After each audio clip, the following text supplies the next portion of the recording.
We're here in the Valley Football Lounge with former Beeve, number 18, TJ Hushmanzada, and this is going to be part 2 of the best of, my best of, with Matt Boyd, Ryan Gorton, Johnny Hekker, Malcolm Agnew, and Liz Santana.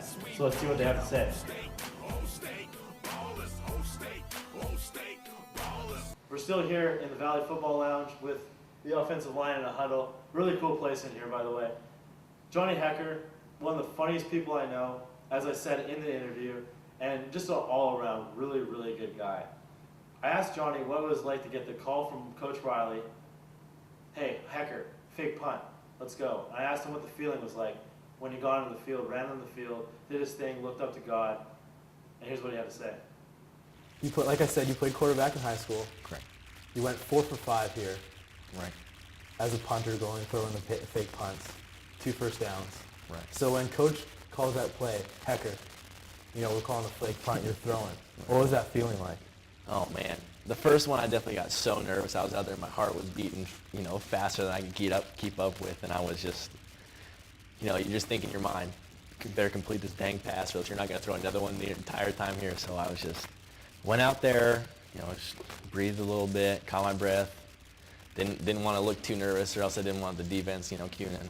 He looks like he's about to wet himself. They're gonna throw a fake, but just try to stay relaxed and just do it how I've done in practice, 100 times, and just complete the ball. And that's what I try to do. It's a confidence thing, right? Exactly. Yeah. You gotta act like you've been there. Malcolm Agnew started the season with a 233-yard performance and a 3-touchdown performance against Sacramento State in the first game of the 2011 season. We're still here in the Valley Football Lounge with Keith Ellison, former linebacker here, drafted by the Buffalo Bills in 2006. Malcolm is basically a 10-year-old in a 19-year-old's body. I love Malcolm to death. I just had a class with him. Malcolm was one of the nicest people you'll ever meet, and everyone that knows him will tell you that. I asked Malcolm about why he used Twitter, and his answer is great, so here's Malcolm. I know you're big on the Twitter game, as well as me.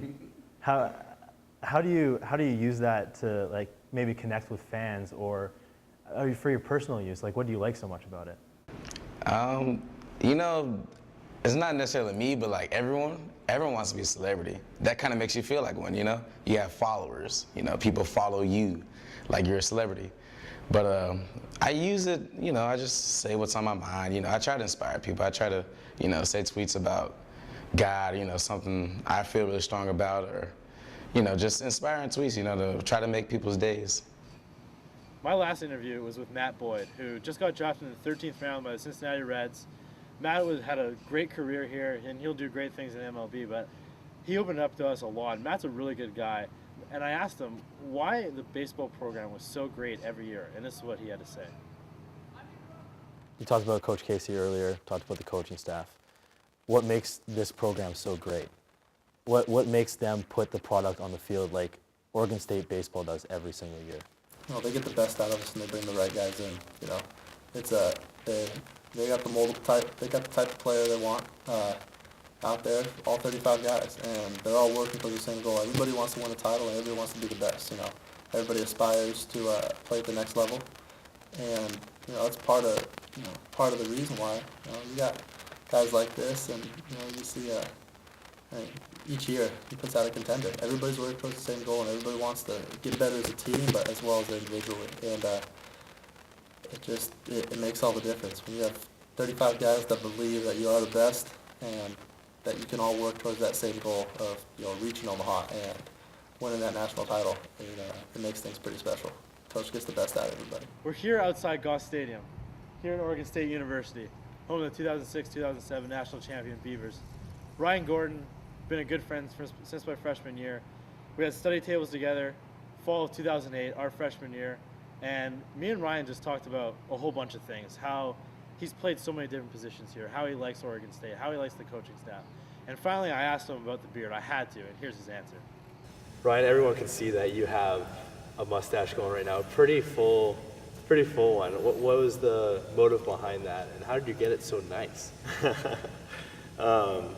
Well, it's kind of started like our pitching staff. We were going staff stashes, and everybody knows about Mustache March, right? And so this was like right in the midst of Mustache March. So they kind of started it, and then us position players, we were like, well, those look pretty good. You know, I'm not going to miss out on this. So a bunch of us started growing them, and I think there's probably like 7, 8 guys on the team who have them.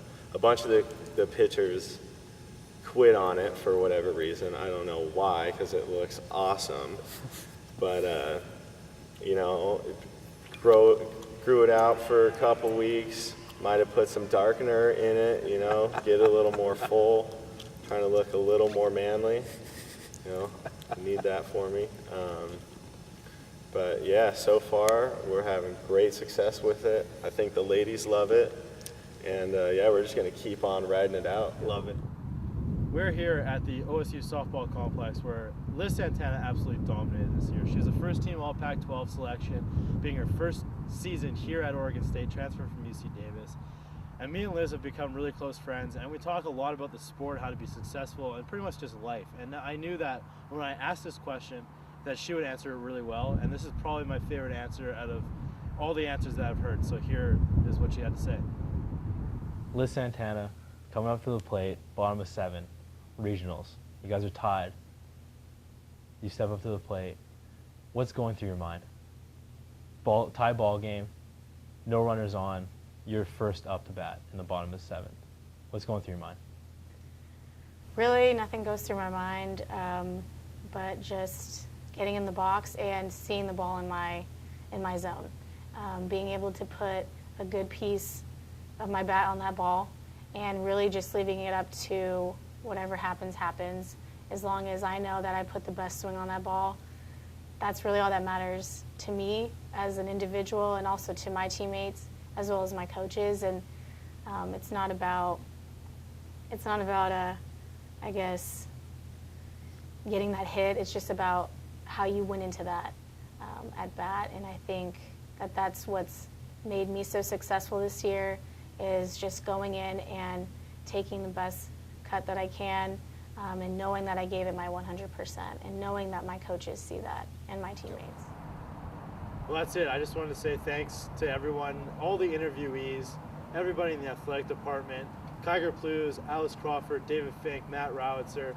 I just want to say thanks to everyone. This has been such a fun experience for me to listen to everyone, to talk to some of the best athletes here at Oregon State, hear what they had to say. I've learned a lot. Hopefully you've learned a lot. And just thanks to everyone who's watched along the way.